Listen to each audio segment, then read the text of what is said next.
Friends, आप like नहीं कर रहे हैं स्टोरी को, तो इस कारण मुझे स्टोरी बीच में बंद भी करनी पड़ सकती है क्योंकि यूट्यूब रिव्यू में स्टोरी फेल हो सकती है। इसलिए आपको लाइक करना जरूरी है। आप प्लीज स्टोरी को लाइक करें, कमेंट करें और सब्सक्राइब करना ना भूलें। नेक्स्ट एपिसोड इस वीडियो पर 400 लाइक कंप्लीट होने पर ही अपलोड करूंगी और हर वीडियो पर 300 या 400 लाइक कंप्लीट होने पर ही नेक्स्ट वीडियो अपलोड होगा। Friends, you can join my Telegram channel. Every updates in my Telegram. Link in description box. Smiling face. 51 50 lakh में खरीद लेता है। हॉस्पिटल दोनों ही बच्चे अभी सो रहे थे और अंतरा उन दोनों को ध्यान से देख रही थी क्या हुआ है बच्चों को। और अभियुक्त अंतरा के कमर को पकड़ के उसके बगल में ही खड़ा था। उसका हाथ अंतरा की कमर पैर फिसल रहा था। यहाँ वहाँ पर अंतरा को बिल्कुल मतलब नहीं था इस चीज से, उसे इसकी आदत पड़ चुका है। देविका जी और अभिनव जी भी वहाँ पर थे। तभी वहाँ पर और भी दो इंसान आ जाते हैं। यह अंतरा के मम्मी पापा थे। अपने मम्मी पापा को देखकर अंतरा खुश हो जाती है और कहती है, मम्मी पापा आप दोनों यहाँ पर। यह सुनकर अभियुक्त कहता है, मैंने बुलाया है। अंतरा को पहली बार अभियुक्त किस काम से खुशी मिलता है कि उसने उसके मम्मी पापा को बुलाया है, पर तभी अंतरा की खुशी गायब हो जाता है क्योंकि उसके मम्मी पापा के पीछे उसके भाई भाभी और भतीजी थी। उन दोनों को देखकर वह गुस्से से अपने हाथों की मुट्ठी बना लेती है और उसे याद आने लगता है वह सब कुछ, कैसे इन लोगों ने बेदर्दी से उसे मार डाला था उसकी पिछली जिंदगी में। हालांकि वह चीज अगले साल होने वाला था और इन लोगों ने शुरुआत अभी सही कर दिया था। ना जाने कितना कुछ किया था उसे करने के लिए और अभी ये तीनों यहाँ पर है, मतलब कुछ ना कुछ तो करेंगे ही ये तीनों। उसके बच्चों पर बहुत ज्यादा खतरा है और उसके पति पर भी, क्योंकि अंतरा को लगता है कि उसके भाई भाभी नहीं अभियुक्त को भी मारा था। ये सोचते हुए वह उन दोनों को देखते हैं। इधर उसकी भतीजी ऋषिका मुस्कुराते हुए कहती है, बुआ कैसी हो आप और मेरे दोनों भाई बहन कैसे हैं। ये बोलकर उन दोनों को देखते हैं जो सो रहे थे। वह उन दोनों के पास जाने लगती है जिसे देखकर अंतरा उसके सामने आ जाती है और चेहरे पर अजीब सा मुस्कान लेकर रहती है। वह दोनों भी सो रहे हैं। उन दोनों को परेशान मत करो, दोनों की तबीयत कुछ सही नहीं है। अभी अभी मैंने उन्हें बहुत मुश्किल से सुलाया है। ये सुनकर अभियुक्त कहता है, हाँ सही बोल रही है, यह अभी सबको बाहर जाना चाहिए और यहाँ पर बस दो ही लोग रह सकते हैं, वह मैं और मेरे बच्चों की मम्मी रह सकती है। अभी सब बाहर जाए। ये सुनकर देविका जी थोड़ी गुस्से में रहती है। अभियुक्त ये कैसी बात कर रहा है तू, तुम दोनों बाहर जाओ, हम दोनों यहाँ पर रुकते हैं बच्चों के साथ। ये सुनकर अभियुक्त कहता है, नहीं मम्मी बच्चे अभी डर जाएंगे, काफी ज्यादा डरे हुए लग रहे थे बच्चे, इसलिए उन्हें हमारी ज्यादा जरूरत है, आप सभी अभी बाहर जाए। अभी उसकी बातें सुनकर अंतरा थोड़ी शांत होती है क्योंकि उसे डर लग रहा था कि यह तीनों कुछ कहना दे उसके छोटे छोटे बच्चों के साथ। फिर से यह सोच सोचकर उसका दिमाग खराब हो रहा था। इधर सिद्धि धीरे धीरे अपनी आंखें खोल देती है और अंदर को देखते हैं और अपना हाथ बढ़ने लगती है, जिसे देखकर अंतरा उसके पास जाकर बैठ जाती है और उसके मुंह से ऑक्सीजन मास्क हटाकर उसे अपने गोद में उठा लेती है और फिर उसके पीठ पर थपकी देते हुए कहती है, बच्चा मम्मी यहाँ पर है, मम्मी कहीं नहीं गई है। ये सुनकर सिद्धि कुछ देर तक अंतरा को देखते हैं और फिर बाकी सबको देखने के साथ ही साथ वह रोना शुरू कर देती है और उसकी रोने की आवाज सुनकर अभी जो सो रहा था वह भी उठ जाता है और खींचकर अपने मुंह से ऑक्सीजन मास्क हटाकर रोने लगता है क्योंकि उसे ऐसा लग रहा था उसकी बड़ी दीदी रो रही है तो उसे भी रोना चाहिए। ये सोचकर वह खुद भी रो रहा था। इधर उन दोनों को रोता देखकर अंतरा दोनों को ही गोद में उठा लेती है और संभालने लगती है दोनों को। इधर अभियुक्त समझ चुका था उसके बच्चे क्यों रो रहे थे, क्योंकि यहाँ पर अंतरा की भाई भाभी और भतीजी थी और उनके बच्चों को अच्छे से याद है कि यह तीनों बहुत ही खतरनाक है, इसलिए बच्चे रो रहे थे उन्हें देखकर। इसीलिए अभियुक्त उन सबको जबरदस्ती बाहर भिजवा देता है और दरवाजा अंदर से लॉक कर लेता है। उन सबके बाहर जाने के बाद ही दोनों बच्चे शांत होते हैं और फीडिंग करने लगता है। बच्चों को अब शांत हुआ देखकर अंतरा रहती है, बच्चे बहुत रो रहे थे, उन्हें देखकर उन्हें आने ही नहीं देना चाहिए था। ये सुनकर अभियुक्त कहता है, तुम्हारी गलती है, तुम्हारी वजह से वह तीनों आए हैं और जब भी मेरे बच्चे उन तीनों को देखते हैं तब भी रोने लगते हैं। ये सुनकर अंतरा सच में पड़ जाती है कि उसके बच्चे क्यों रोने लगते हैं उन्हें देखकर। क्या उसके बच्चों को पता है उनकी पिछली जिंदगी में क्या हुआ था, क्या बच्चों का भी रिवर्स हुआ है। अंतरा के दिमाग में बार बार यही सब आ रहा था। इधर अभियुक्त उसे उसके सोच से बाहर निकलते हुए कहता है, जल्दी से बच्चों को सुला दो, तुम्हें जाना नहीं है क्या ऑप्शन में, या बच्चों को लेकर जाओगे ऐसे ही। यह सुनकर अंतर्राष्ट्रीय अपने छोटे छोटे बच्चों को देखते हैं और कहते हैं, नहीं मैं लेकर ही जाऊंगी, मैं ऐसे छोड़कर नहीं जा सकती हूँ किसी के भरोसे, मैं किसी पर भरोसा नहीं करती हूँ। अब उन दोनों को लेट देती है बेड पर और कहती है, कपड़े मंगवा दीजिए क्योंकि इन्होंने ये कपड़े गंदा कर दिया है, मुझे चेंज करना है। ये सुनकर ऑडियो कहता है, मैंने पहले इंतजाम करवा दिया है, तुम्हारे लिए भी कपड़े मंगवा दिया है, तुम भी नहाकर चेंज कर लो और तुम्हारे सामानों को मैं गाड़ी में रखवा दिया था। उसकी बात सुनकर अंतरा के जाने अनजाने में उसके चेहरे पर एक छोटा सा मुस्कान आ जाता है कि यह आदमी उसकी बात मानने लगा है या उसके बिना बातों को कहे समझने लगा है। पिछली जिंदगी में ऐसा कुछ नहीं था, इस जिंदगी में यही चीज अलग है कि अभियुक्त उसका ख्याल रखने लगा है। ये सोचकर वह कपड़ों को लेकर वॉशरूम चली जाती है और बच्चों को नहलाकर उनके कपड़े बदल देती है और अभियुक्त को पकड़कर खुद भी नहाकर कपड़े पहन लेती है और फिर वह चारों निकल पड़ते हैं अस्पताल से। इधर देविका जी और अभिनव जी बात कर रहे थे अंतरा के मम्मी पापा से, तभी उन चारों को ज्यादा देखकर देविका जी कहती है, तुम चारों कहाँ जा रहे हो, हमें बिना बताए। ये सुनकर अंतरा रहती है, वही जरूरी काम से हम बाहर जा रहे हैं नाने, मैं रात हो जाएगी, आप सब अभी घर चले जाओ और बच्चे अभी ठीक है। ये सुनकर देविका जी अंतरा पर भरते हुए कहते हैं, देखा इसलिए मैं कह रही थी ये लड़की हमारी बात बिल्कुल नहीं मानती है, बच्चों की तबीयत खराब है और बच्चों को लेकर बाहर जा रही है, ऐसा कौन करता है, इसे ऐसा बिल्कुल नहीं कहना चाहिए, बच्चों की हालत इतना ज़्यादा बुरा है और इसे बच्चों को लेकर बाहर जाना है। ये सुनकर अभियुक्त कहता है, मम्मी मैं हूं ना, मैं जा रहा हूं, इसके साथ आप बिल्कुल फिक्र मत करो, आप पापा का और अपना ध्यान रखो, हम आ जाएंगे जल्दी। अंतरा के गोद से अपने दोनों बच्चों को ले लेता है और फिर उन्हें ध्यान से की गाड़ी में बेबी सीट पर बिठा देता है और फिर अंतरा को भी गाड़ी में बैठता है और खुद भी बैठ जाता है और गाड़ी वहां से निकल पड़ता है। कुछ ही देर में गाड़ी एक बड़े से बिल्डिंग के सामने आकर रुकता है। इसी बिल्डिंग के एक मंजिल पर होता है ये ऑप्शन जो साल में 2 बार ही होता है, जहां पर चीज सबसे ज्यादा कीमती और अच्छे पाए जाते हैं, इसलिए काफी अमीर लोग यहां पर आते हैं इस वाले ऑप्शन में।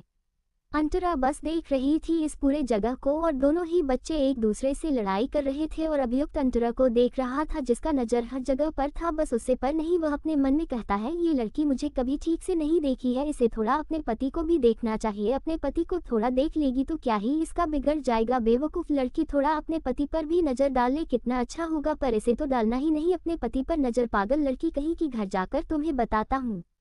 ये सोचते हुए वह अंतरा के पीछे पीछे आ जाता है और फिर अंतरा आसपास देखते हुए कहती है, अब हमें कहाँ जाना है। ये सुनकर अभियुक्त कुछ देर तक उसकी आंखों में देखा है और अपनी अट्रैक्टिव आवाज में कहता है, मेरे पीछे पीछे आ जाओ। ये सुनकर अंतरा राश उसके पीछे पीछे आने लगती है। यहाँ पर उनके अलावा और भी कई सारे लोग थे, सब अभियान को देखकर काफी डर रहे थे, क्योंकि अभियुक्त का आसरा ऐसा था कि कोई भी डर जाए और उसे दूर दूर रहे।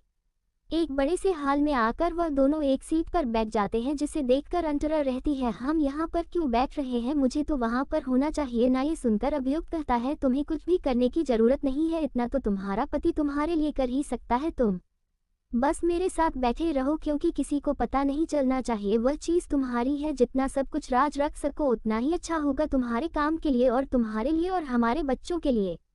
उसकी बातें अंतरा को सही लगता है, इसलिए अंतरवी कुछ नहीं रहती। इधर वहां पर कुल मिलाकर 6 सामान थे, उसे में से 2 अंतरा के हैं और बाकी कर किसी और के थे। यहाँ पर काफी अमीर लोग आए थे, सभी बेताब थे उनसे चीजों को देखने के लिए और खरीदने के लिए। इधर एक आदमी आता है और एक बड़े से गोल गोल को सबको दिखाते हुए कहते हैं, ये गोला 50 साल पुराना है, ये राजा महाराजाओं के घर में सजावट के लिए इस्तेमाल किया जाता था और इसकी सबसे ज्यादा खास बात यह है कि इस पानी में डालने से पानी बहुत ज्यादा पूरे हो जाता है। ये सिर्फ सजावट के लिए नहीं, पानी को शुद्ध करने के लिए भी काम में आता था। अंतरा ध्यान से उनकी बातों को सुन रही थी, उसे भी यह काफी ज्यादा अच्छा लगता है, पर उसे थोड़ा डर लग रहा था कि उसके सामान अच्छे होंगे या नहीं, क्या उसे अपनी जरूरत के हिसाब से पैसे मिल पाएंगे। इधर वह आदमी उसे बाल को ऊपर उठना है और कहता है, इसकी कीमत 2.5 लाख की है और अभी अकाउंट शुरू किया जा रहा है। ये सुनकर एक बूढ़ा आदमी अपने हाथ में पड़े बोर्ड को उठाते हुए कहता है, इसे मैं लेना चाहता हूँ। ये सुनकर वह मुस्कुराते और कहते हैं ओके। ये बोलकर वह आदमी अकाउंट करने लगता है और वह 3 बोलते ही वाला था कि अचानक एक और आदमी का देता है, मैं 5 लाख। ये सुनकर वह आदमी खुश हो जाता है और कहता है, ठीक है मैं अकाउंट शुरू कर रहा हूँ, क्या इसके आगे कोई लगाना चाहता है। और ऐसा ही करते हुए वह गोला 50 लाख में खरीद लेता है वह बड़ा आदमी। अंतरा सब ध्यान से देखते हुए अपने मन में बोलती है, जितना सोचा था उससे भी ज्यादा अच्छा है यह, अगर ऐसा ही होता रहा तो यहाँ से काफी कमाई हो जाएगी। इधर ऐसा करते हुए बाकी के 3 चीज भी बिक जाता है और अब बच्चे अंतरा के वह चौकोर बॉक्स और वह फूल रखने वाला गमला। इधर उसे गमले को ध्यान से वह आदमी देखा है और कहता है, ये कोई नॉर्मल फूल रखने वाला गमला नहीं है, ये श्रापित है। जिन लोगों ने भी इसे अपने पास रखा है या तो वह लोग रातों रात बहुत ज्यादा अमीर बन गए या बहुत ज्यादा गरीब, यह उनके अच्छा या बुराई पर डिपेंड करता है। और यह बात एकदम झूठ नहीं है, ये खो गया था पर आज इतने सालों बाद यह मिला है और यह भारत के सबसे बड़े राजा के पास हुआ करता था। कहते हैं राजा इतना अच्छा था कि इसके वजह से वह और भी ज्यादा धनवान बनता गया, पर एक दिन राजा में बुराई आया। इस वजह से वह राजा पूरी तरीके से बर्बाद हो चुका है, या इससे फूल रखने वाले गमले ने उसे बर्बाद कर दिया है। सब ध्यान से उनकी बातें सुन रहे थे। सबको काफ़ी ज़्यादा इंटरेस्ट आ रहा है इस चीज़ पर। सच में ये काफ़ी ज़्यादा खास है, ये काफ़ी ज़्यादा अच्छे दाम में बिकने वाला है। इधर इतना कुछ नंदिता को भी पता नहीं था इसके बारे में, उसे पता था पर इतना ज़्यादा नहीं। वह तो खुद हैरान थी। इधर अभियुक्त बस बिना एक्सप्रेशन से वह सब देख रहा था और दोनों बच्चे तो लड़ाई करने में बिजी है। इधर वह आदमी उस फूल रखने वाले गमले को देखते और कहते हैं इसकी कीमत है 50 लाख। ये सुनकर अंतरा काफ़ी खुश हो जाती है। अगर कोई इसे खरीदना है तो ये करोड़ों में जाने वाला है। इधर वह काउंट करना शुरू करते हैं और तभी एक आदमी, जो वही बुढ़ा आदमी था, वह कहते हैं 1 करोड़। उन्होंने इतना कहा है ताकि उनके बगल में बैठे दूसरे वाले आदमी का देते हैं 2 करोड़। सब चुप हो जाते हैं, कोई कुछ नहीं कह रहा था। और 2 करोड़ सुनकर वह आदमी मुस्कुराते हुए कहते हैं ठीक है 2 करोड़, कोई इसके आगे लगाना चाहता है। उसने इतना बोला ही था कि एक और आदमी का देता है 3 करोड़। ये सुनकर वह आदमी और मुस्कुराता है और कहता है 3 करोड़ इसके आगे और कोई लगाना चाहता है। उन्होंने इतना कहा ही था कि एक औरत जो काफ़ी खूबसूरत लग रही थी और उसके बाद सुनहरे थे, वह औरत कुछ देर तक उससे फूल रखने वाले गमले को देखते हैं और उठ जाती है और अपनी ठंडी आवाज़ में रहती है 20 करोड़।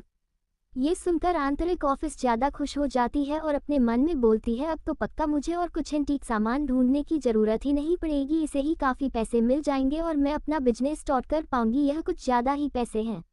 इधर वह आदमी यह सुनकर हैरान हो चुके थे और फिर वह अपने चेहरे से पसीने साफ करते हुए कहते हैं कोई इसके आगे और लगाना चाहता है। अब कोई कुछ नहीं कहता और वह आदमी 3 बार काउंट करता है और मुस्कुराते हुए कह देते हैं ये 20 करोड़ में इनकी होने वाली है। इधर अंतरा मन ही मन महाकाल का शुक्रिया अदा करती है और कहती है महाकाल अगर आप ना होते तो ये हो ही नहीं पता, आपकी वजह से ही मैं ये सब कुछ कर पा रही हूँ, ऐसे ही मेरे साथ रहना महाकाल। तो क्या होने वाला है इसके बाद? क्या अंतरा अपने सपनों को पूरा कर पाएगी? और क्या अंतरा आप बदला ले पाएगी? और क्या अभियुक्त अंतरा का साथ देगा?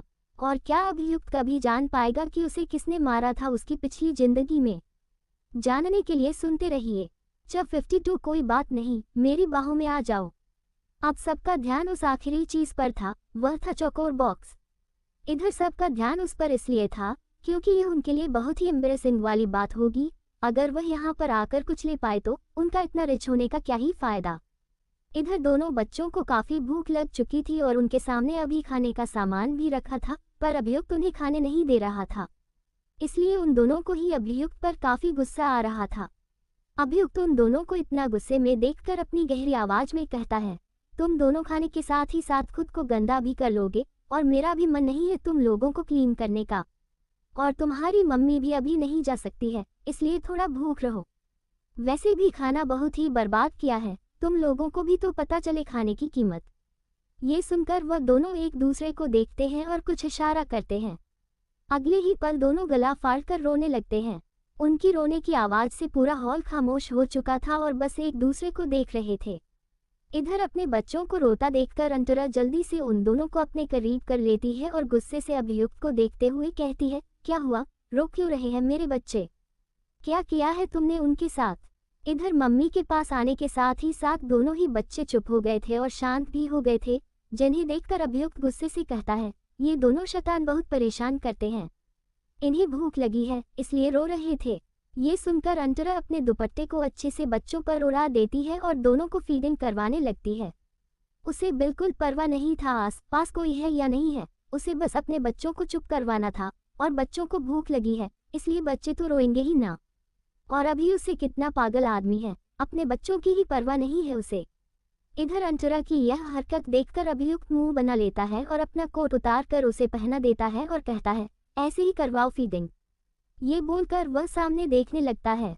बच्चों को शांत होता देखकर वह आदमी मुस्कुराते हुए कहता है बच्चे हैं, बच्चे तो रोते हैं। ये बोलकर वह चौकोर बॉक्स को देखते हैं और कहते हैं यह कोई नॉर्मल बॉक्स नहीं है, इसकी भी बहुत ज़्यादा पुरानी कहानी है, ये लगभग 500 साल पुरानी है। ये सुनना ही काफ़ी था सबको उसकी तरफ अट्रैक्ट करने के लिए। अब सभी यह बॉक्स लेना चाहते हैं। इधर ऑक्शन के ओनर बताने लगते हैं उस बॉक्स के बारे में और उसके बाद काउंट शुरू हो जाता है। यह कोई नॉर्मल बॉक्स नहीं था, इस वजह से इसका काउंट 5 करोड़ पर आकर रुकता है। और इसी वक्त पर वह औरत फिर से अपनी चालाकी दिखाते हुए कहती है 10 करोड़। ये सुनकर वह आदमी मुस्कुराते हैं और कहते हैं 10 करोड़। कोई इसके आगे और लगाना चाहता है। ये सुनकर सभी एक दूसरे को देखने लगते हैं और तभी एक और औरत खड़ी हो जाती है और एटीट्यूड के साथ कहती है 20 करोड़। ये सुनकर दूसरी औरत को काफी गुस्सा आता है और वह गुस्से में कहती है 25 करोड़। दूसरी वाली औरत भी गुस्से में कहती है 30 करोड़। वही वाली औरत फिर से कहती है 40 करोड़। और अब कोई कुछ बोल ही नहीं पाता। ये बॉक्स के लिए कुछ ज्यादा ही कीमत हो रही थी, पर ये लड़ाई तो औरतों की थी और उन दोनों औरतों को एक दूसरे से जीतना था। और उनके इस लड़ाई में फायदा बस एक इंसान का ही हुआ, वह है अंतरा का। उसे बहुत फायदा मिला। उनकी लड़ाई में उसने लगभग 65 करोड़ कमा लिया था। इसमें से 5 करोड़ शायद ऑक्शन वालों को देना पड़ जाए, पर फिर भी उसके पास 60 करोड़ बच जाएंगे, जिससे वह आराम से अपना काम कर सकती है। दूसरी तरफ सेजल बिस्तर पर लेटी हुई थी और विद्युत भी उसके बगल में लेटा हुआ था और उसके बालों के साथ खेल रहा था। विद्युत उसके बालों को अपनी उंगलियों में लेकर उलझते हुए कहता है, तुम्हें कहीं पर जाना था क्या? ये सुनकर सेजल अपने आंसू भरी गुस्सैल आंखों से उसे देखती है और कहती है, मैं कहाँ जा सकती हूँ, जगह नहीं है जाने का। मैं कहीं नहीं जा सकती हूँ। उसकी बातें सुनकर विद्युत मुस्कुराते हुए कहता है, कोई बात नहीं, मेरी बाहों में आ जाओ। ये सुनकर सेजल गुस्से से कहती है, बस बिस्तर पर ही तुम्हारा प्यार दिखता है। ये सुनकर विद्युत उसे अपने और करीब खींच लेता है और उसके पीठ पर अपने नाखून करते हुए कहता है, ऐसा नहीं है, ये प्यार नहीं है, मेरी जरूरत है, मैं जरूरत पूरी कर रहा हूँ। उसकी बातें सुनकर सेजल की आंखों में आंसू आ जाते हैं और वह गुस्से से उसके सीने पर मरते हुए कहती है, मुझे ही क्यों? मुझे क्यों? तुमने अपना शिकार क्यों बनाया? मैंने क्या बिगाड़ा था तुम्हारा? मैंने कुछ भी नहीं बिगाड़ा है तुम्हारा, फिर भी तुमने मुझे ही अपना शिकार बनाया है। तुम मुझे क्यों नहीं जाने देते? सब कुछ तो तुमने बर्बाद कर दिया है। मैंने कोई गलती भी नहीं की थी, फिर भी तुमने मेरा सब कुछ बर्बाद कर दिया, मुझे बर्बाद कर दिया और अभी भी ऐसा कर रहे हो, अभी भी शांति से जीने नहीं दे रहे हो। ये सुनकर विद्युत कुछ नहीं कहता है। वह शांत था, बिल्कुल समुद्र जैसा शांत। हालांकि समुद्र कहाँ शांत रहता है, जब उसमें तूफान आता है, सब कुछ तबाह कर देता है। ये भी कुछ ऐसा ही था। उसकी चुप्पी से सेजल बहुत ज्यादा डर रही थी, पर उसे डरना नहीं था। कुछ देर बाद विद्युत उसके ऊपर से हट जाता है और फिर उठकर अपने कमर में टोवेल लपेट लेता है और वॉशरूम चला जाता है। थोड़ी देर बाद वह नहाकर फ्रेश होकर बाहर आता है और अपने शर्ट के बटन लगाते हुए कहता है, मुझे कॉफी चाहिए, कॉफी बनाकर लाओ, जल्दी से। ये बोलकर वह लैपटॉप लेकर सोफे पर बैठ जाता है। सेजल की हालत कुछ ठीक नहीं है, फिर भी वह गुस्से से उठ जाती है और वॉशरूम चली जाती है और फिर फ्रेश होकर कॉफी बनाने के लिए बाहर चली जाती है। वह गुस्से से कॉफी बनाकर लाकर उसके सामने टेबल पर पटकते हुए रख देती है और जाने लगती है। उसे ऐसा करता देखकर विद्युत उसके हाथ को खींचकर उसे अपने गोद में बिठा लेता है और उसके जबड़े को गुस्से से पकड़कर कहता है, मेरे सामने तुम्हारे ये तेवर नहीं चलेंगे। मुझे गुस्सा दिलाने की कोशिश मत करो और मुझे गुस्सा मत दिखाओ। मुझे फर्क नहीं पड़ता तुम्हारे गुस्से से, बस मुझे गुस्सा दिलाएगी और इससे तुम्हारा ही बुरा है। तुम्हारे साथ ही बुरा होने वाला है अगर तुम ऐसे ही मुझे गुस्सा दिलाते रहो तो। ये सुनकर वह गुस्से से कहती है, और जो तुम मेरे साथ गलत कर रहे हो उसका क्या? एक दिन महाकाल तुम्हें तुम्हारे कर्मों की सजा देगा, इंतजार है मुझे उस वक्त का। ये बोलकर वह गुस्से से उसके गोद से उठकर बाहर चली जाती है। दूसरी तरफ एक होटल में दोनों बच्चे खाना खा रहे थे और अंतरा काफी खुश थी। उसके चेहरे पर एक मुस्कान थी और अभियुक्त बस उसके होठों की मुस्कान को देखे जा रहा था। उसे अजीब सा सुकून मिल रहा था अंतरा की मुस्कान को देखकर। और अंतरा मुस्कुराते हुए ही दोनों बच्चों को खाना खिला रही थी, पर खुद नहीं खा रही थी। इसे देखकर अभियुक्त अपने हाथों से एक निवाला लेकर उसके मुंह के पास पकड़ता है और अंतरा कुछ देर तक उसके हाथ को देखती है और फिर हटा देती है। इसे देखकर अभियुक्त को गुस्सा आ जाता है और वह जबरदस्ती उसके मुंह के अंदर निवाला डाल देता है और कहता है, चुपचाप खा लो। ये सुनकर वह गुस्से से उसे खा लेती है। इधर अब तक बच्चों का पेट भर चुका था और अंतरा भी खाना खाने लगी थी। वह दोनों भी खाना खा लेते हैं। खाना खाकर वह चारों बाहर आ जाते हैं और फिर अभियुक्त बच्चों को गाड़ी में बैठाता है और कहता है, आज का दिन कैसा लगा आप लोगों को? ये सुनकर दोनों बच्चे एक साथ उछलते हुए कहते हैं, बहुत अच्छा। ये सुनकर अंतरा हंसते हुए कहती है, मेरे प्यारे बच्चे। ये बोलकर वह उन्हें गले लगा लेती है, क्योंकि आज उसे बहुत प्यार आ रहा था अपने बच्चों पर, क्योंकि आज के दिन उसने पहली बार इतना पैसा कमाया है जिससे वह अपना बिजनेस शुरू कर सकती है और कुछ कर सकती है जिससे उसका भी नाम बनेगा। हालांकि पिछले जीवन में आज के दिन उसे टॉर्चर कर रहा था, फिजिकल टॉर्चर। वह बहुत टॉर्चर करता था, पर इस बार सिचुएशन अलग है। इस बार सब कुछ अच्छा हो रहा है और वह यही उम्मीद रखती है कि आगे भी सब कुछ अच्छा हो जाए, क्योंकि पिछली जिंदगी में उसने बहुत दुख देखे हैं और इस जिंदगी में अगर वह दुखी रहती है तो क्या ही फायदा है उसे यह जिंदगी मिलने का। उसके बाद वह चारों घर आ जाते हैं। घर पहुंचकर दोनों बच्चे खेलते हुए घर के अंदर आ जाते हैं और दोनों बच्चों को देखकर अभिनव जी उन्हें अपनी गोद में उठा लेते हैं, क्योंकि उन्होंने काफी मिस किया था दोनों बच्चों को और दोनों बच्चों ने भी अपने दादाजी को मिस किया था। उन्हें दादाजी के पास देखकर अभियुक्त और अंतरा दोनों कमरे में आ जाते हैं। कमरे में आकर अंतरा सामान को साइड में रख देती है। बच्चों के लिए उसने काफी सारे खिलौने ले लिए थे, वह भी अपने पैसों से। यह उसके लिए बहुत बड़ी बात है। वह सारे सामानों को रखकर वॉशरूम चली जाती है और एक एक करके अपने कपड़े उतारकर साइड में रखकर शावर ऑन कर देती है और नहाने लगती है। तभी उसे बहुत गर्माहट महसूस होती है अपने पूरे शरीर में और एक एहसास महसूस होता है। वह पीछे मुड़कर देखती है तो अभियुक्त मुस्कुराते हुए उसे देख रहा था, उसे अपनी बाहों में भरकर। कुछ देर बाद अभियुक्त उसके कान में सरगोशी करते हुए कहता है, क्या हुआ जान, क्या सोच रही हो? तुम मेरे बारे में सोच रही हो ना? अरे कोई बात नहीं, जितना चाहो सोच लो मेरे बारे में, मेरे जैसा प्यार तुम्हें कोई कर ही नहीं पाएगा। ये सुनकर अंतरा गुस्से से कहती है, मैं तुम्हारे बारे में नहीं सोच रही थी। इतने बुरे दिन नहीं आए मेरे कि मुझे तुम्हारे बारे में सोचना पड़े। मैं सोच रही थी मैं अपना बिजनेस स्टार्ट करूंगी और मैं भी दिखाऊंगी सबको मैं भी बहुत कुछ कर सकती हूँ। मुझे तुम्हारी भी पैसों की जरूरत नहीं है, तुम्हारे सहारे की भी जरूरत नहीं है। तुम नहीं रहो या रहो, मुझे फर्क नहीं पड़ेगा। ये सुनकर अभियुक्त हंसते हुए कहता है, वेरी गुड, पर मेरी जान, मुझसे पीछा छुड़वाना इतना मुश्किल नहीं, नामुमकिन है। इसलिए अपने दिमाग से निकाल लो कि कभी तुम मुझे छोड़कर जाओगी या मैं तुम्हें छोड़ दूंगा। मैं तो तुम्हें कभी नहीं छोड़ने वाला हूँ, चाहे तुम्हें रस्सियों से जंजीरों से कालकोठरी में बंद कर ही क्यों न रखना पड़े, उसके लिए भी तैयार हूँ, पर तुम्हें खुद से दूर जाने नहीं दूंगा। क्योंकि तुम्हें पकड़ा है मुझसे दूर जाने देने के लिए नहीं, करीब रहने के लिए। उसकी बातों में जुनून और पागलपन झलक रहा था। उसके जुनून से भरी बातें सुनकर अंतरा बस उसके चेहरे को देख रही थी। उसकी आंखों में अजीब सा पैशन था, जुनून था। न जाने यह आदमी क्या सोच रहा है उसे लेकर अपने दिमाग में। अंतरा के दिमाग में पहला ख्याल यही आता है। तभी अचानक वॉशरूम का लाइट ऑफ हो जाता है और अंतरा थोड़ी डर जाती है और अभियुक्त को गले लगा लेती है। उसे ऐसा करता देखकर वह हंसते हुए कहता है, अभी भी तुम्हें अंधेरे से डर लगता है? अब अंधेरे से डरना बंद करो। अंधेरे की रानी बन चुकी हो तुम और तुम्हें अंधेरे से डर लग रहा है। ये सुनकर अंतरा गुस्से से कहती है, बकवास बातें करना बंद करो। मुझे डर नहीं लगता किसी भी चीज से।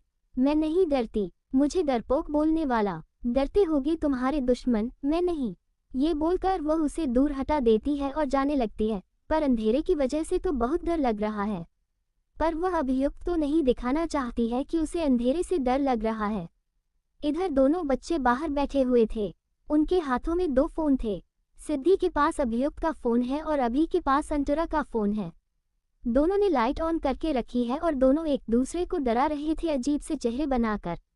दूसरी तरफ सेजल जो किचन में खड़ी थी, वह गहरी सांस लेकर कहती है, ये तो मैं बंद कर दिया, पर अब मैं अपना काम कैसे करूं?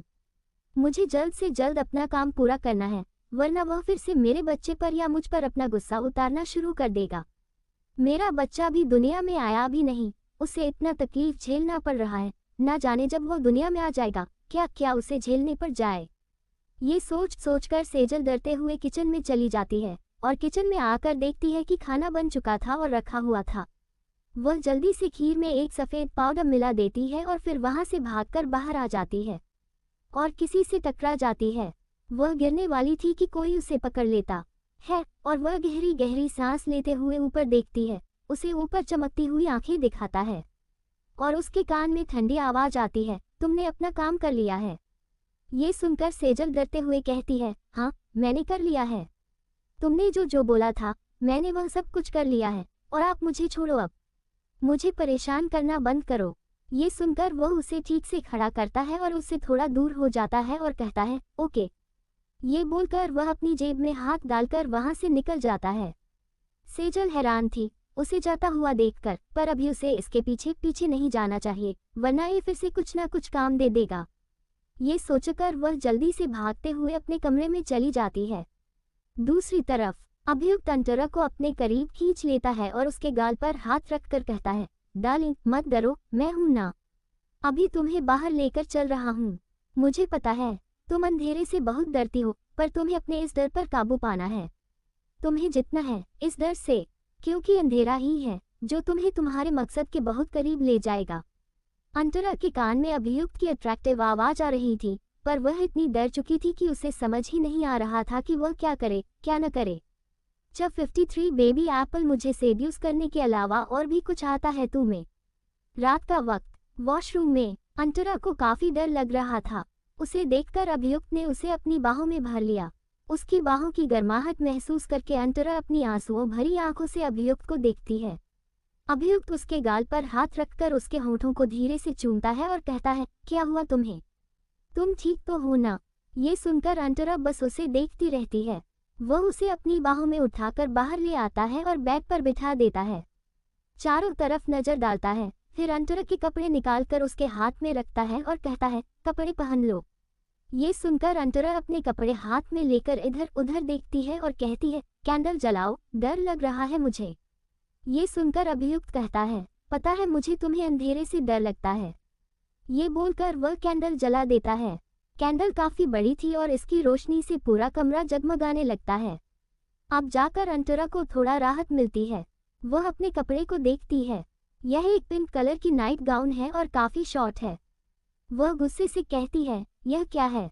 दूसरे कपड़े लाकर दो। ये सुनकर अभियुक्त मुस्कुराते हुए कहता है, इसे ही पहन लो, इसमें काफी खूबसूरत लगोगी। वह गुस्से में कपड़े बिस्तर पर फेंक देती है और खुद जाकर अपने कपड़े निकालती है और बिस्तर पर रख देती है। वह अभियुक्त के सामने ही कपड़े पहनने लगती है। उसे ऐसा करता देख अभियुक्त गहरी सांस लेकर दीवार की ओर मुंह कर लेता है और कहता है, तुम्हें नहीं लगता कि तुम्हारे ऐसा करने से सामने वाला आदमी पागल हो सकता है? थोड़ा शांत रहो, मुझे पागल करना बंद करो। तुम मुझे पागल कर रही हो। अगर ऐसा ही चला तो मैं पूरी तरह पागल हो जाऊंगा। ये सुनकर अंतरा मुस्कुराते हुए कहती है, इतना आसान नहीं है पागल होना। वैसे भी तुमने मेरा सब कुछ देख रखा है, अब तुम्हारे सामने शर्म करके मैं क्या ही करूं? ये बोलकर वह साड़ी के प्लेट बनाने लगती है।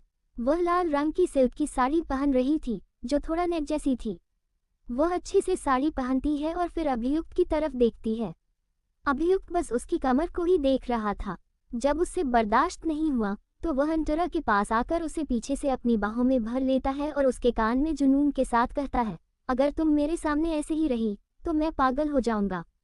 ये सुनकर अंतरा हंसते हुए कहती है, अब होने में क्या ही बाकी है? तुम तो पैदाइशी पागल हो और कह रहे हो कि पागल हो जाऊंगा। अब एक पल और कितना पागल होगे? उसकी बातें सुनकर अभियुक्त उसके पेट पर अपने हाथ को घुमाते हुए कहता है, बहुत ज्यादा पागल। तुम सोच भी नहीं सकती हो कि मेरा जुनून तुम्हारे लिए किस हद तक है। बस इतना कह सकता हूँ कि यह जुनून कभी खत्म नहीं होने वाला। ये जुनून मुझे पूरी तरह पागल कर देगा।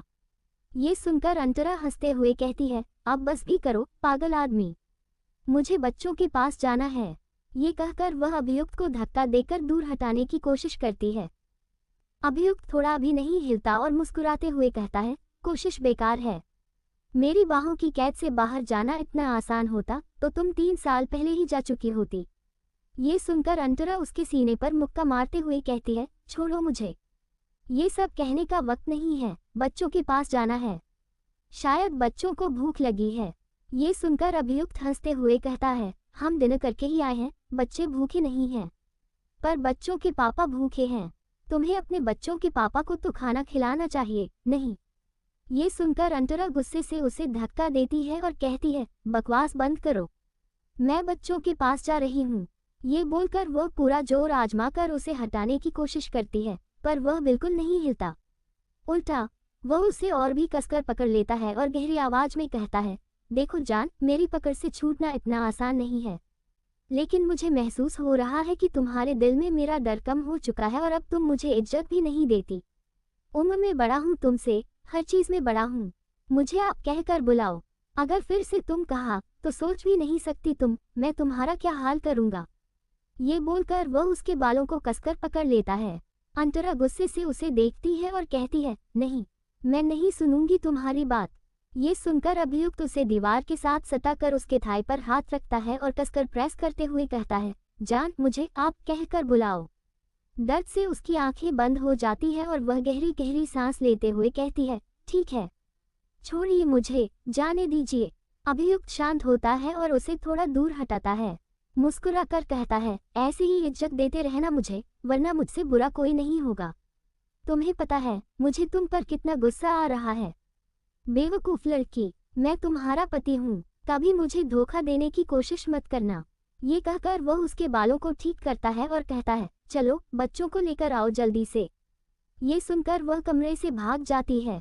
अब तक लाइट भी आ चुकी थी और बच्चे जो बाहर खेल रहे थे वे खीर खाने का इंतजार कर रहे थे। आज देविका जी ने अपने हाथों से बच्चों के लिए खीर बनाई थी, इसलिए बच्चे रुके हुए थे। थोड़ी देर बाद देविका जी दोनों के लिए कटोरी में खीर निकालती हैं और उन्हें दे देती हैं। वो दोनों भी मजे से खीर खाने लगते हैं। दूसरी ओर विद्युत और सेजल दोनों को खीर खाते हुए देख रहे थे।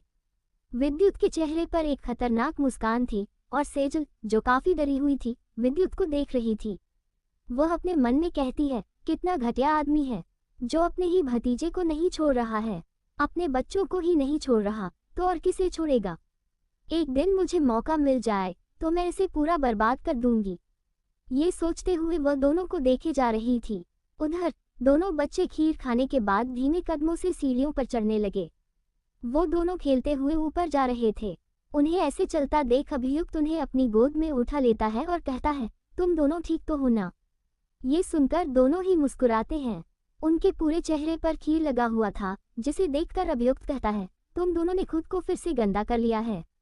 ये सुनकर वे दोनों मुस्कुराते हैं, जैसे दोनों खुद को गंदा करके काफी खुश महसूस कर रहे हों। अभियुक्त उन दोनों को लेकर कमरे में आता है, उन्हें साफ करता है और फिर बिस्तर पर लेटा देता है। फिर वह खुद भी उनके बगल में लेट जाता है। इधर अंतरा, जो अपने अकाउंट को चेक कर रही थी, उसे काफी अच्छा लग रहा था। अपने अकाउंट में इतने सारे पैसे देखकर वह मुस्कुराती है। उसका अकाउंट, जो पहले पूरा खाली था, अब उसमें पूरे 60 करोड़ रुपए थे। इतने सारे पैसे देखकर वह फोन को साइड में रख देती है और बच्चों के पास आ जाती है। वह लाइट ऑफ करके जीरो लैंप ऑन कर देती है, क्योंकि बच्चों और उसे दोनों को ही अंधेरे से डर लगता है, इसलिए सोते समय पूरा अंधेरा नहीं करती। दोनों बच्चे अभी तक जगे हुए थे और एक दूसरे से लड़ाई कर रहे थे। उन्हें लड़ाई करते देख अंतरा पूछती है, क्या हुआ, तुम दोनों लड़ाई क्यों कर रहे हो? ऐसी लड़ाई नहीं करना चाहिए तुम दोनों को। ये सुनकर सिद्धि कहती है, इसलिए क्योंकि मेरे हिस्से के खिलौनों को इसने ले लिया, फेंक दिया और तोड़ दिया। सिद्धि की बात सुनकर अभी गुस्से में कहता है, नहीं, इसने किया, इसकी गलती है। दोनों को इस तरह लड़ाई करते देख अंतरा कहती है, अब लड़ाई बंद करो, सो जाओ, लड़ाई करना बुरी बात है। ये बोलकर वह दोनों को अपने करीब खींच लेती है। मम्मी के प्यार को महसूस कर दोनों बच्चे खुश हो जाते हैं और लड़ाई करना बंद कर देते हैं। दोनों ही अंतरा की दोनों साइड में आकर सो जाते हैं, ताकि उन्हें सोते वक्त मम्मी का प्यार महसूस होता रहे। उधर उन्हें ऐसा करता देख अभियुक्त अपना सारा जलन भूल चुका था, लेकिन फिर भी उसे काफी जलन होती है जब कोई अंतरा के करीब आता है, चाहे वह उसके खुद के बच्चे ही क्यों न हों। उसे बहुत जलन होती है। कभी कभी उसका मन करता है कि दोनों बच्चों को बोर्डिंग स्कूल में डाल दे और अंतरा के साथ ज्यादा से ज्यादा वक्त बिताए, परंतु बच्चे अभी काफी छोटे थे, इसलिए वह चाहकर भी ऐसा नहीं कर सकता था। कुछ देर बाद दोनों ही बच्चे सो जाते हैं। उन दोनों को सुलाने के बाद अंतरा उन्हें अच्छे से ब्लैंकेट से ढक देती है और मुस्कुराते हुए कहती है, सोते हुए कितने प्यारे लगते हैं मेरे बच्चे। ये सुनकर अभियुक्त उसकी कमर पकड़ लेता है और उसके शरीर के साथ अपने शरीर को दबाते हुए कहता है, हाँ, बिल्कुल सही बोला तुमने, चलो थोड़ा प्यार कर लिया जाए। ये बोलकर वह अंतरा के गाल को चूमने लगता है। अंतरा घबराते हुए कहती है, कैसी बात कर रहे हो, छोड़ो मुझे, अभी सोना है, नींद आ रही है और बच्चों को भी सोने दो, परेशान करना बंद करो। ये कहकर वह अभियुक्त के हाथ को अपने सीने से दूर हटा देती है, लेकिन तभी वह अपने पैर उसके ऊपर रख देता है और उसके पीठ पर अपना दांत गड़ा देता है और कहता है, I want to sleep with you every night baby. ये सुनकर अंतरा गुस्से से कहती है, आप बकवास करना बंद करिए और सोने दीजिए, कल सुबह जल्दी उठना है और मुझे जाना है। ये सुनकर अभियुक्त उसके कान में कहता है, मेरे होते हुए तुम कैसे जल्दी सो सकती हो, पूरी रात तुम्हें जागना है, बताया था ना, दिन में जो चाहे करो पर रात मेरा है। ये बोलकर अभियुक्त दोनों के ऊपर ब्लैंकेट खींच लेता है और बच्चों को थोड़ा दूर हटा देता है। इससे अंतरा घबरा जाती है और अपने दोनों हाथों से उसकी शर्ट कसकर पकड़ लेती है। अपने नजरों को ऊपर उठाकर वह अभियुक्त को देखने लगती है और उसे इस समय एक परफेक्ट जेंटलमैन सा नजर आता है। अभियुक्त पूरा पसीने से भीगा हुआ था, पर फिर भी उसमें से अलग ही दिल को छू लेने वाली खुशबू आ रही थी जो किसी को भी मदहोश कर दे, और अंतरा के साथ भी ऐसा ही हो रहा था। अंतरा को ऐसा लग रहा था कि वह मदहोश होती जा रही है। अगर थोड़ी देर ऐसा रहा तो वह खुद भी बेकाबू हो जाएगी। इधर अभियुक्त जानबूझकर उसे छेड़ने के लिए उसके ऊपर ऐसे ही लेटा रहता है और अपने गीले होठों से उसके होठों को धीरे धीरे छूता रहता है। इधर अंतरा अब बेकाबू होकर धीमी आवाज में कहती है, उठ जाए ना, क्या कर रहे हो आप?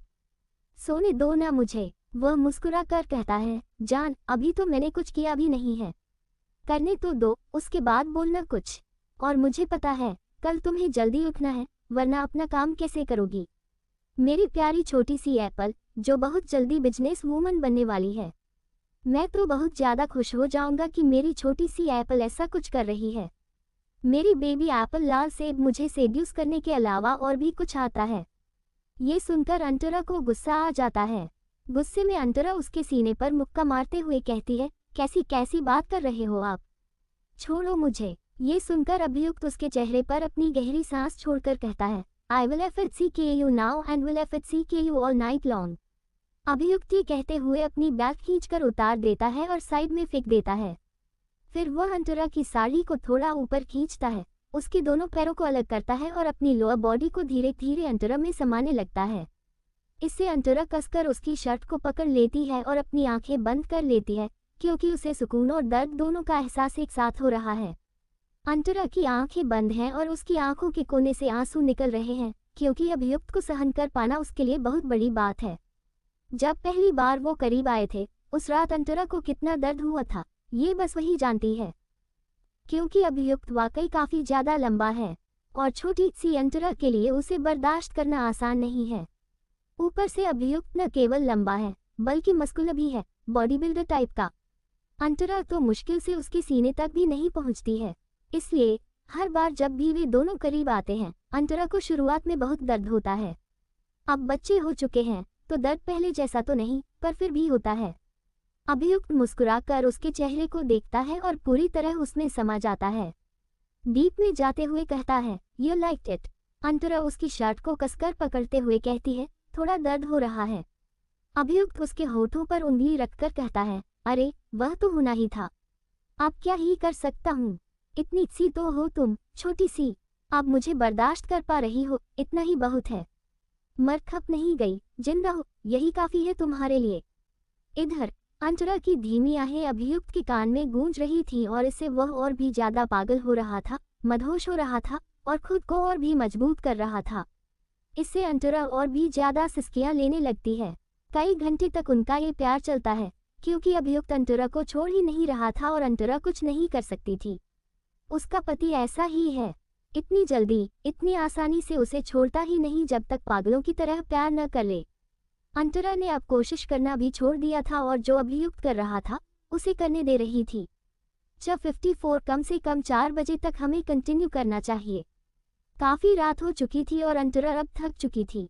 उसे नींद आ रही थी, बहुत ज्यादा, पर अभियुक्त उसे छोड़ने के लिए तैयार ही नहीं था, जैसे कि वह चिपका हुआ था उसे। अब अंतरा परेशान होकर गुस्से से कहती है, अब बस करो, छोड़ो मुझे, जाने दो, ये कुछ ज्यादा ही हो रहा है तुम्हारा।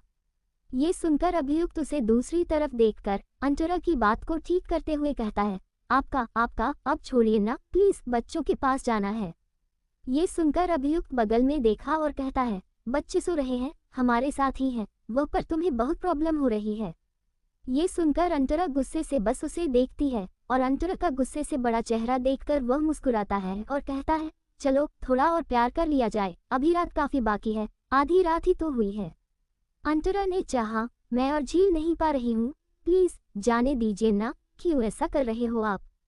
अच्छा नहीं लग रहा है मुझे, मैं थक चुकी हूँ बहुत ज्यादा। ये सुनकर वह हंसते हुए कहता है, अब थक चुकी हो तो मैं और थकाने के लिए तैयार हूँ तुम्हें, अब तुम और भी ज्यादा थक जाओगी।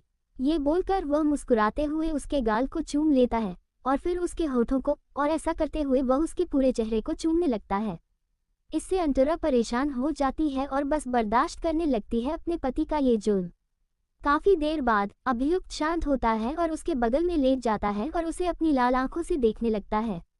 अंतरा गहरी सांस लेती है और फिर दूसरी तरफ मुड़ जाती है और अपने दोनों बच्चों को गले लगा लेती है। उसकी यह हरकत देखकर अभियुक्त पीछे से उसे अपनी बाहों में भरकर उसके कान में धीरे से कहता है, थक चुकी हो बहुत ज्यादा। ये सुनकर वह घबराते हुए कहती है, बहुत ज्यादा हो गया है, मुझे सोना है, नींद आ रही है, रात के 1 बजे बज चुके हैं। ये सुनकर वह मुस्कुराते हुए कहता है, तो क्या हुआ, 1 ही तो बजा है, क्या ही हो जाएगा इसमें, कम से कम 4 बजे तक हमें कंटिन्यू करना चाहिए। उसकी यह बातें सुनकर अंतरा और भी परेशान हो जाती है और गुस्से भरी आवाज में कहती है, मुझे बहुत नींद आ रही है, प्लीज, बच्चे भी बहुत परेशान करते हैं, सोने नहीं देते, और आप भी परेशान करते हो, सोने नहीं देते हो, आपका बस हर रोज का यही है। ये सुनकर अभियुक्त उसके सीने पर हाथ रख देता है और कहता है, बीवी किस लिए तुम्हें बनाया है, इसके लिए ही ना, ये तो हमें रात करनी चाहिए, बिकॉज यही तुम्हारा काम है, मुझे सेटिस्फैक्शन दिलवाना, और अभी तो मुझे मिला नहीं क्योंकि मुझे और चाहिए। उसकी ऐसी बातें सुनकर सुंदर अंतरा को गुस्सा तो बहुत आ रहा था, पर वह क्या ही कर सकती है, इस पागल आदमी के सामने उसका कुछ नहीं चलेगा, और आखिर में अभियुक्त अपनी मनमानी करता है। अगले दिन सुबह अंतरा उबासी लेते हुए आंखें खोलती है और अपने शरीर में बहुत ज्यादा बाहर महसूस करती है। उसे सांस भी ठीक से नहीं आ रहा था। वह ऊपर देखती है तो अभियुक्त उसके ऊपर लेटा हुआ था। कल रात वह ऐसे ही सो गया था उसके ऊपर, इसकी हवस अभी तक शांत भी नहीं हुई है। भले ही वह सो रहा है, फिर भी अंतरा के मुंह से यह निकलता है और वह गुस्से से अभियुक्त को देखने लगती है। अपने बच्चों को देखते हैं, दोनों ही बच्चे उठ चुके थे और कुछ कर रहे थे, जिसे देखकर अंतरा परेशान हो जाती है और अभियुक्त को अपने ऊपर से हटाने की कोशिश करती है, पर अभियुक्त उसके ऊपर से हट नहीं रहा था। वह गहरी नींद में सो रहा था। अब वह परेशान हो जाती है और फिर कुछ सोचकर वह अभियुक्त के सीने पर अपनी छोटी छोटी नर्म सॉफ्ट उंगलियों से सहलाने लगती है। इससे अभियुक्त धीरे धीरे हिलने लगता है और एकदम से अपनी आंखें खोल देता है और उसे कसकर गले लगाकर कहता है, good morning baby apple, and I want to FHCK you baby apple. ये बोलकर अभियुक्त उसके और करीब आ जाता है और अंतरा को इतना गुस्सा आता है। अंतरा गुस्से से उसे धक्का देकर उठकर बैठ जाती है और अपने बच्चों को देखते हुए कहती है, मैं वॉशरूम जा रही हूँ, मुझे तैयार होना है। ये सुनकर अभियुक्त उसके हाथ को पकड़कर उसे खींचकर अपने गोद में बिठा लेता है और कहता है, जाना कहाँ है तुम्हें। ये सुनकर वह परेशान होकर कहती है, अरे मुझे जहाँ पर भी जाना हो तो मैं क्या, तुम जाओ ना अपने काम पर। फिर से वह अपने मुंह पर हाथ रख लेती और कहती है, ओके ओके, जाए आप। ये बोलकर वह उठकर भाग जाती है वॉशरूम में और थोड़ी देर बाद फ्रेश होकर बाहर आती है। आज उसने एक बेहद खूबसूरत लाल पटियाला सलवार सूट पहना है, ऊपर से उसके बाल गीले थे और वह आज और भी ज्यादा खूबसूरत लग रही थी। ये चमक रही है जैसे। अभियुक्त तो बस उसे देख रहा था और अपनी नजरों को भी नहीं हटा रहा था। दोनों ही बच्चे जो कुछ कर रहे थे, मम्मी की पायल की आवाज सुनकर दोनों ही मम्मी को देखने लगते हैं और मुस्कुराने लगते हैं। इधर अब जाकर अंतरा ने अपने बच्चों पर ध्यान दिया था। दोनों ही बच्चे पूरी तरीके से चॉकलेट में रंग चुके थे, दोनों के ही मुंह पर चॉकलेट लगा हुआ था। दोनों ही नंगू पंगू थे और चॉकलेट खा रहे थे, या यूं कहो तो चॉकलेट पूरे चेहरे और बॉडी पर लगा रहे थे, जिसे देखकर वह परेशान होकर कहती है, यह क्या कर रहे हो तुम दोनों, मना किया था ना ऐसा कुछ भी नहीं करना है, पर तुम लोगों को बस यही करना है और लगाओ चॉकलेट। ये बोलकर वह दोनों को गोद में उठा लेती है और फिर वॉशरूम में ले जाकर अच्छे से नहलाकर साफ कर देती है और फिर बाहर आ जाती है। इधर अभियुक्त अब तक बाहर चला गया था, शायद जिम करने गया था। अंतरा अपने बच्चों को लेकर बाहर हॉल रूम में आ जाती है। वहां पर देविका जी और अभिनव जी दोनों ही कॉफी पी रहे थे। उन दोनों को देखकर दोनों ही बच्चे भागते हुए उनके पास चले जाते हैं और देविका जी दोनों को ही अपने गोद में बिठा लेती हैं और उन्हें नाश्ता करवाने लगती हैं। दूसरी तरफ सेजल, जिसका चेहरा पूरा उतरा हुआ था और वह धीरे धीरे नीचे उतर रही थी, और उसके पीछे विद्युत था जो अपने दोनों हाथों को जेब में डालकर बिना एक्सप्रेशन से सामने की तरफ देखते हुए उतर रहा था। अचानक विद्युत का ध्यान दोनों बच्चों पर जाता है और वह हैरान हो जाता है। बच्चों को कुछ हो जाना चाहिए था, पर बच्चों को कुछ नहीं हुआ। क्या उसका प्लान फिर से फ्लॉप हो चुका है? वह गुस्से सेजल को देखता है और सेजल घबरा जाती है और घबराते हुए कहती है, मैं नहीं कर पाई। ये सुनकर विद्युत उसका हाथ पकड़कर उसे खींचते हुए फिर से कमरे में ले जाता है और अंदर से कमरे का दरवाजा बंद करके उसके गले को पकड़ लेता है। गुस्से से उसके गले को दबाते हुए कहता है, ऐसा क्यों किया तुमने? तुमने मुझे धोखा दिया है और धोखे का बदला बस एक ही है, वह है मौत। अब तुम दोनों मरोगे। ये बोलकर वह गुस्से से एक चाकू उठाता है और सेजल के पेट पर चलाने वाला था कि अचानक कोई दरवाजा खटखटाने लगता है। इससे वह गुस्से से चाकू को फेंक देता है और सेजल को धक्का देता है। इधर सेजल बिस्तर पर गिरती है जिससे उसे चोट नहीं लगती। विद्युत गुस्से से जाकर दरवाजा खोलता है तो सामने अभी खड़ा होता है। अभी को देखकर वह शांत हो जाता है और पूछता है, क्या हुआ भाई? यह सुनकर अभियुक्त अपने हाथ में पड़ी फाइल को देखते हुए कहता है, इस पर तुम्हारा साइन चाहिए। ये सुनकर वह हैरानी से कहता है, पर यह किस चीज की फाइल है? अभियुक्त तिरछा मुस्कुराता है और कहता है, तुमने मेरे बच्चों को उनके बर्थडे पर गिफ्ट नहीं दिया है, इसलिए सोचा कि मैं खुद ही आ जाऊं बच्चों का गिफ्ट लेने। तो तुम्हारे जो ऑस्ट्रेलिया में 4 कॉलेज हैं, वह मैं अपने बच्चों के नाम करना चाहता हूँ। साइन कर दो इस पर। आई होप तुम खुशी खुशी अपने भतीजे और भतीजी को दे दोगे। ये सुनकर विद्युत हाथों की मुट्ठी बना लेता है। उसके हाथों की नसें दिखाई देने लगती हैं, पर फिर भी वह चेहरे पर शांत एक्सप्रेशन लेकर कहता है, हाँ क्यों नहीं, अभी साइन करता हूँ। ये बोलकर वह पेपर ले लेता है और साइन कर देता है। इसे देखकर अभियुक्त कहता है, तुम्हें बुरा तो नहीं लग रहा है ना कि मैं ऐसा कर रहा हूँ? पर क्या, तुम्हारा क्या, हमारा क्या, सब कुछ तो हमारा ही है ना। ये सुनकर विद्युत कहता है, हाँ भाई, आपने सही बोला। ये सुनकर अभियुक्त वहां से चला जाता है और उसके जाते ही विद्युत गुस्से से सेजल को देखने लगता है जो पानी पी रही थी। वह दरवाजा बंद करता है और सेजल के पास जाकर उसे कमर से पकड़कर अपनी तरफ खींच लेता है और उसके बालों को पकड़कर उसके होठों को चूमने लगता है। सेजल परेशान हो जाती है और कसकर अपनी आंखें बंद कर लेती है। विद्युत उसके होठों को ऐसे चूम रहा था जैसे उसे खा जाएगा। ये सेजल के लिए बर्दाश्त कर पाना बहुत मुश्किल हो रहा था। एक तो वह प्रेग्नेंट थी, ऊपर से उसका पागल पति उस पर जो प्यार का जुनून बरसा रहा था वह बर्दाश्त नहीं कर पा रही थी। दूसरी तरफ अभियुक्त उन फाइलों को अपने असिस्टेंट अग्नि को दे देता है। अग्नि इन फाइलों को देखते हुए कहता है, मालिक, ऐसा नहीं लग रहा कि आपने कुछ ज्यादा ही कर दिया है? उनके साथ इतना नहीं करना चाहिए था आपको। ये सुनकर वह तिरछा मुस्कुराता है और कहता है, इस जिंदगी में मुझे जो चाहिए वह मैं करूँगा। क्यों नहीं करूँगा, बदला तो लेना है ना मुझे। ये सुनकर अग्नि कहता है, पर मालिक, इतनी जल्दी? आपको थोड़ा सब्र से काम लेना चाहिए। इतनी जल्दी ऐसा नहीं करना चाहिए। क्या पता जल्दी के चक्कर में कुछ गलत हो जाए, और अगर गलत हो गया तो इस बार आपको मौका नहीं मिलेगा। दूसरा वक्त करीब आ रहा है, आप बहुत जल्दी कॉल सम्राट बनने वाले हो, आप भूलो मत। ये सुनकर अभियुक्त हंसते हुए कहता है, मुझे नहीं बनना। मैंने बताया है ना, मेरे बच्चे बन जाएं, मुझे उन सब चीज़ों में दिलचस्पी नहीं है। मुझे बस मेरी बेबी एप्पल में दिलचस्पी है और किसी में नहीं। अभी तो मुझे जानना है वह और क्या क्या करती है। वैसे भी बहुत अच्छा लगता है उसे ऐसा करते हुए देखकर। वह कितनी प्यारी है और कितनी इंटरेस्टिंग है, दिन रात उसे देखने का मन करता है। ये कहते हुए वह सामने दीवार पर अपनी और अंतरा की शादी की तस्वीर को देखने लगता है। उसमें अंतरा कितनी छोटी लग रही थी। तब अंतरा और भी छोटी थी क्योंकि वह छोटी थी। अब तो अंतरा काफी समझदार हो चुकी है और काफी स्ट्रांग भी हो गई है। यहाँ तक कि अब जवाब भी देने लगी है। धाकड़ बनती जा रही है लड़की। ये सब सोचते हुए अभियुक्त तस्वीर को पकड़कर उसमें अंतरा को चूम लेता है और उसे अपने सीने से लगा लेता है। उसकी हरकत देखकर अग्नि मुंह बनाकर कहता है, मालिक, ये कुछ ज्यादा ही हो रहा है। सुबह ही आपने उनके साथ बातें की थी। आप कल पूरी रात और पूरा दिन उनके साथ थे, फिर भी ऐसा लग रहा है कि मालकिन आपसे कितना ही दूर है। ये सुनकर अभियुक्त हंसते हुए कहता है, ऐसा कुछ नहीं है, बस मुझे अच्छा लगता है उसे देखना, उसे छूना, उसे प्यार करना। उसकी हरकतें इतनी प्यारी हैं, वह कितनी ज्यादा इंटरेस्टिंग है। उसके कामों से ही पता चलता है कि वह कितना ज्यादा कमाल की है। ये सब सुनकर अग्नि एक गहरी सांस लेता है और फिर उन फाइलों को लेकर वहां से निकल जाता है।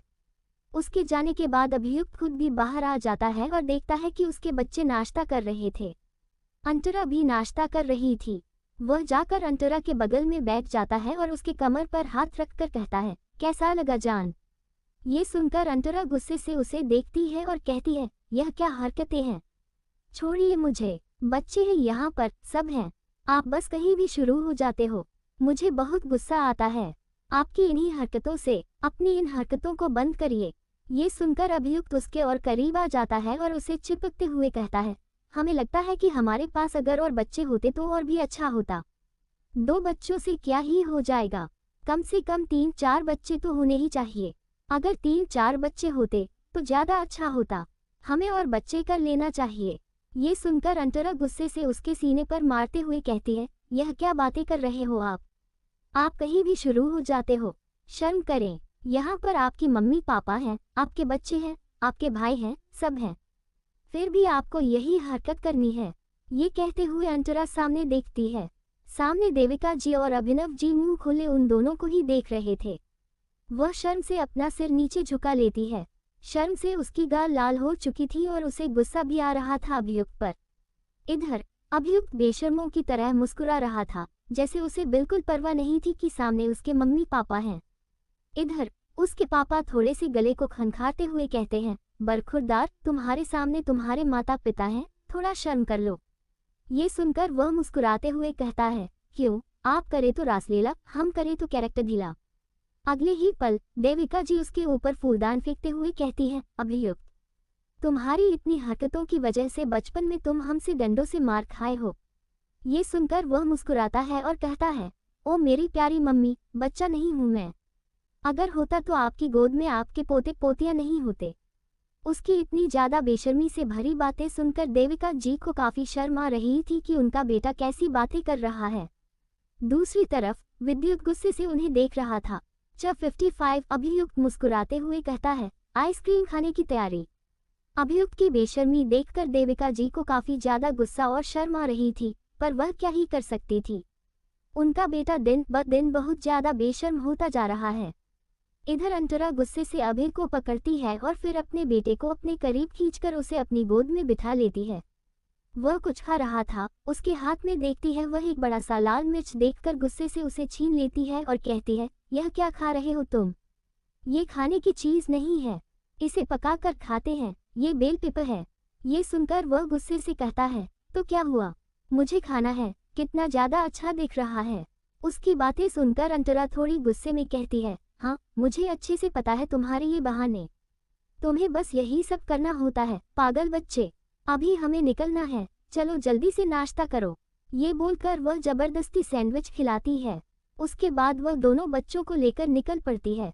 अभियुक्त आज उनके साथ नहीं जाता। वह अग्नि को उनके साथ छोड़ देता है और खुद किसी जरूरी काम से वहां से चला जाता है। इधर अंतरा कॉल पर किसी से बात कर रही थी। बात करते हुए कहती है, ओके, मैं आ रही हूँ। ये बोलकर वह फोन काट देती है और अपने बेटे को अपनी बेटी से दूर करती है, क्योंकि दोनों फिर से मारपीट करने लग गए थे। अंतरा उन दोनों को अकेले अच्छे से संभाल नहीं पाती है। अभियुक्त जब होता है तब ये दोनों इतनी लड़ाई नहीं करते। पिछली जिंदगी में वह ज्यादातर अभियुक्त के साथ ही कहती थी और इस जिंदगी में उसे नहीं रहना था। अभियुक्त के साथ उसे अपने मकसद को अंजाम देना है। अब उसे एक कंपनी को खरीदना था जिसका शेयर काफी ज्यादा गिर चुका है और वह बर्बाद होने की कगार पर है। एक रेस्टोरेंट के बाहर गाड़ी आकर रुकती है और अंतरा बच्चों को लेकर गाड़ी से उतरती है। उसके पीछे पीछे अग्नि भी जाने लगता है। अंदर जाकर अग्नि आसपास देखता है, तभी उसका ध्यान एक कोने वाली सीट पर जाता है जहां एक आदमी बैठा हुआ था। अपने सिर पर हाथ रखकर वह काफी ज्यादा परेशान दिख रहा था। अग्नि उस आदमी को देखते हुए अंतरा से कहता है, मालकिन, वहां पर चलिए। ये सुनकर अंतरा उसके साथ वहां पर चली जाती, अपने दोनों बच्चों को लेकर। इधर उन्हें देखकर वह आदमी खड़ा हो जाता है। ये देखकर अग्नि कहता है, मिस्टर ओबरॉय, यह मिस आर्यवंशी हैं, जिनके साथ आपकी मीटिंग है। अब आई होप आप तैयार हैं। ये सुनकर मिस्टर ओबरॉय कहते हैं, पर मैं कैसे, मेरी कंपनी को इतनी आसानी से छोड़ नहीं सकता। यह मेरी पूरी जिंदगी की मेहनत है। ये सुनकर अंतरा कहती है, पता है मुझे, पर आप अभी मजबूर हैं और आपके पास इसके अलावा कुछ नहीं है। वैसे भी मैं ज्यादा कीमत देने वाली हूँ। आपकी पूरी कंपनी का शेयर मिलकर 20 करोड़ है, मैं आपको 30 करोड़ देने वाली हूँ। आपकी कंपनी बड़ी नहीं है और अब ज्यादा चल भी नहीं रही। ये सुनकर उनकी आंखों में आंसू आ जाते हैं। उन्होंने बहुत मेहनत से पूरे बिजनेस को खड़ा किया था। उनकी मेहनत पर एक तूफान ने पानी फेर दिया और अब इतनी बुरी हालत हो चुकी है कि उन्हें अपनी मेहनत को बेचना पड़ रहा है। इधर उन्हें ऐसे चुप देखकर अंतरा फिर से कहती है, मैं एक और बार पूछ रही हूँ, आप तैयार हैं या नहीं? वैसे भी आपके पास कोई रास्ता नहीं है। ये सुनकर वह घबराते हुए कहते हैं, ठीक है, मैं तैयार हूँ। तभी एक और आदमी आता है जिसके हाथ में कॉन्ट्रैक्ट पेपर्स थे।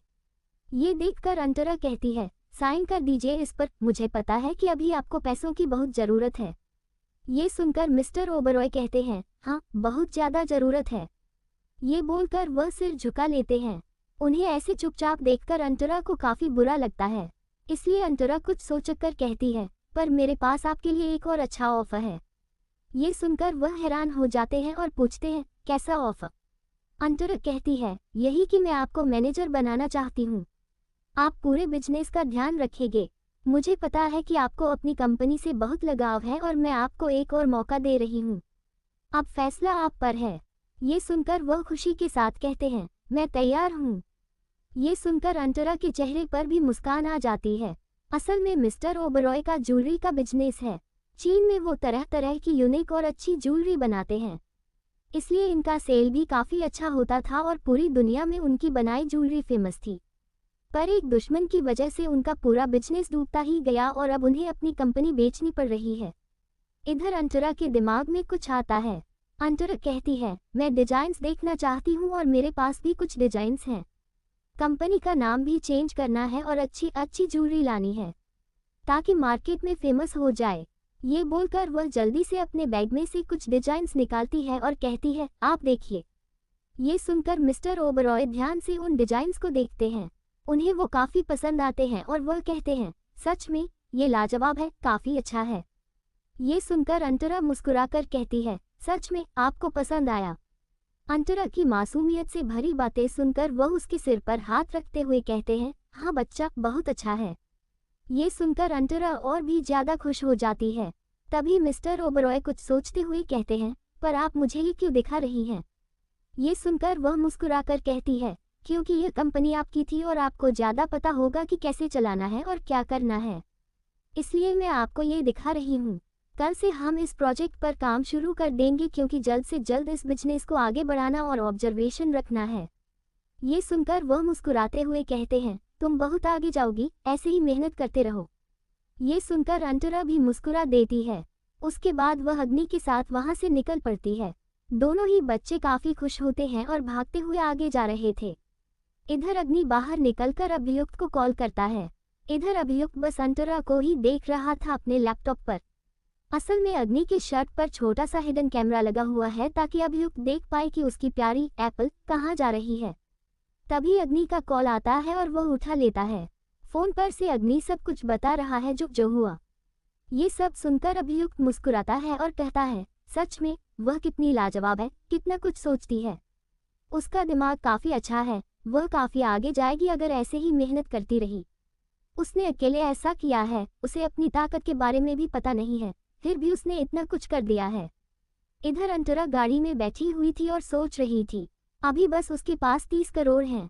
उसे और भी कंपनियां खरीदनी हैं और फिर उन्हें ठीक करने के लिए भी उसके पास पैसे होने चाहिए। 30 करोड़ काफ़ी नहीं हैं, उसे और पैसे चाहिए ताकि उसे अधिक प्रॉफिट हो। उसे यकीन है कि एक दिन उसका ये 60 करोड़ 6000 करोड़ में बदल जाएगा। इसी उम्मीद से वह मुस्कुराती है और अपने दोनों बच्चों को गले लगाकर कहती है, एक दिन तुम्हारी मम्मी बिजनेस वूमन बनेगी और तुम्हारे पापा से भी बहुत आगे जाएगी। बच्चों ने उसकी बातें सुनकर उसे गले लगा लिया। उधर विद्युत गुस्से में बिल्डिंग की टेरेस पर खड़ा था। तभी उसका असिस्टेंट डरते हुए पीछे से आकर कहता है, बॉस, ये कुछ ज़्यादा ही मुश्किल काम नहीं है। अगले ही पल विद्युत बिना पीछे मुड़े गोली चला देता है और असिस्टेंट नीचे गिर जाता है। वह गहरी सांसें लेते हुए कहता है, बॉस, इतना भी क्या गुस्सा करना। ये सुनकर विद्युत दांत पीसकर कहता है, वो लोग आगे बढ़ रहे हैं।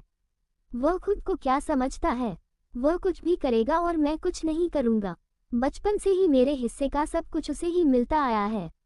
एक ही लड़की थी जिसे मैंने अपना सबसे अच्छा दोस्त माना था। प्यार नहीं था, बस वह मेरी सबसे अच्छी दोस्त थी, लेकिन उसने भी मुझे धोखा दिया मेरे भाई के साथ मिलकर, इसलिए मैं दोनों को ही नहीं छोड़ूंगा। ये बोलकर वह मुस्कुराता है और फिर अपने असिस्टेंट को देखता है। उसके ऊपर बंदूक फेंककर कहता है, जो पूरी कोशिश करो उन्हें खत्म करने की। कोई भी बचना नहीं चाहिए। अगर कोई बचा तो तुम लोग भी नहीं बचोगे। तुम लोग सोच भी नहीं सकते कि मैं तुम लोगों के साथ क्या करूँगा। ये कहकर वह अपने हाथों को पीछे मोड़कर वहाँ से जाने लगता है। तभी उसका फ़ोन बजता है। वह देखता है तो सेजल का कॉल था। वह गुस्से में कॉल उठाकर कहता है, क्या है? सेजल कहती है, मैं हॉस्पिटल में हूँ मम्मी के साथ। आपके साइन की ज़रूरत है, इसलिए आप आ जाए। ये सुनकर विद्युत कुछ कहने ही वाला था कि सोचकर कहता है, ओके वेट, मैं आ रहा हूँ। ये कहकर वह फ़ोन अपनी जेब में रख लेता है और वहाँ से निकल जाता है। दूसरी तरफ अभियुक्त मुस्कुराते हुए अंतरा की तस्वीर को अपने फ़ोन में देख रहा था और अपने दूसरे हाथ से टेबल पर रखे पेपरवेट को घुमा रहा था। उसका मन नहीं लग रहा था। उसका मन बार बार अंतरा के पास जाने के लिए मचल रहा था। वह खुद भी समझ नहीं पा रहा था कि इतना ज़्यादा प्यार उसे अपनी प्यारी बीवी से क्यों हो रहा है। दूसरी तरफ अंतरा गाड़ी में बैठी हुई थी और काफ़ी खुश थी। उसके दोनों बच्चे भी उसके साथ थे। तभी एक बच्चा सिर उठाकर विंडो के बाहर देखता है और चिल्लाते हुए कहता है, मम्मी मम्मी आइसक्रीम आइसक्रीम। ये सुनकर अंतरा उसकी तरफ देखती है। उधर आइसक्रीम पार्लर था। वह ड्राइवर को गाड़ी रोकने के लिए कहती है और फिर बच्चों को लेकर आइसक्रीम पार्लर चली जाती है। वह बच्चों को पार्टी देना चाहती थी। आज वह धीरे धीरे आगे बढ़ रही थी। अब उसके लिए सबसे बड़ी चुनौती थी कि अपने बिजनेस को कैसे आगे बढ़ाए। ये सब सोचते हुए वह अंदर आ जाती है और फिर बच्चों और अपने लिए आइसक्रीम ऑर्डर करती है। ऐसे ही उसका पूरा दिन बीतता है। शाम को वह बच्चों को लेकर घर लौट आती है। उसे इतना लेट घर आता देख देविका जी थोड़े गुस्से में पूछती है, पूरे दिन कहाँ थी तुम? ये सुनकर अंतरा मुस्कुराते हुए कहती है, मम्मी जी मैं पूरे दिन बिजनेस के कामों में बिजी थी। ये सुनकर देविका जी उसे ऐसे देखती हैं जैसे किसी पागल को देख रही हो। वह ताना मारते हुए कहती हैं, तुम बिजनेस करोगी जिसे ठीक से पढ़ाई तक करनी नहीं आती है। अंतरा कसकर अपने हाथों की मुट्ठी बांध लेती है। उसे पता है कि वह पढ़ाई में काफ़ी कमज़ोर थी, पर पास करने जितने नंबर तो वह आराम से निकाल लेती थी। लेकिन उसकी सासू माँ कुछ ज़्यादा ही हिटलर थी, इसलिए उसे भी हिटलर बनना था। ये सोचकर वह देविका को करारा जवाब देते हुए कहती है, मम्मी जरूरी नहीं है कि पढ़ाई में अच्छा हो तो सब कुछ मिल जाए। आप खुद को ही देख लो, टॉपर थी आप, पर क्या कर रही हैं आप? ये कहकर वह मुस्कुराती है। उसकी बातें सुनकर देविका गुस्से से अपने हाथों की मुट्ठी बांध लेती है, क्योंकि उनके पति उन्हें कुछ भी काम करने नहीं देते थे। दिन रात बस उन्हें अपनी आंखों के सामने रखते थे। इसका मतलब यह नहीं था कि वह कुछ कर नहीं सकती थी। बस अपने पति के लिए वह कुछ भी नहीं कर पाई, क्योंकि उनके पति उन्हें कुछ करने नहीं देते थे। उनके भी काफ़ी सारे सपने थे जिन्हें वह पूरा नहीं कर पाई। ये सब सोचते हुए देविका जी शांत थीं। तभी अंतरा कहती है, मम्मी अगर मैं कुछ कर रही हूँ तो मुझे नहीं लगता कि आपको बीच में आना चाहिए। आपको मेरा सपोर्ट करना चाहिए। ये कहकर वह बच्चों का हाथ पकड़कर कमरे में चली जाती है। उसके पीछे पीछे अग्नि भी जाता है। उसके हाथ में 2 पैकेट थे जिनमें आइसक्रीम थी। क्योंकि बच्चों को और आइसक्रीम चाहिए थी, इसलिए अंतरा ने उन्हें पैक करवा लिया था।